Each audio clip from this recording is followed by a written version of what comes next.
The boy ran away to the city from his home at Christmas time. They were Scots of the Riverina, and to run from home was a crime. The old man burned his letters, the first and the last he burned, and he scratched his name from the Bible where the old woman's back was turned. A year went past, and another, and the fruit went down the line. They heard the boy had enlisted, but the old man made no sign. His name must never be mentioned on the farm by Gundagai. They were Scots of the Riverina, with ever the kirk hard by. The boy came home on his final, and the township's bonfire burned. His mother's arms were about him, but the old man's back was turned.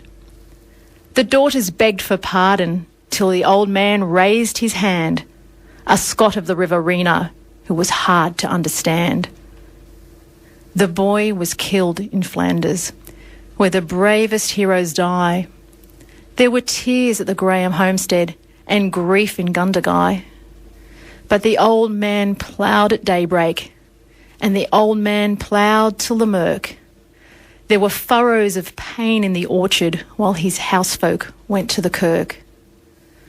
The hurricane lamp in the rafters dimly and dimly burned, and the old man died at the table when the old woman's back was turned. Face down on his bare arms folded, he sank with his wild grey hair, outspread o'er the open Bible, and a name rewritten there.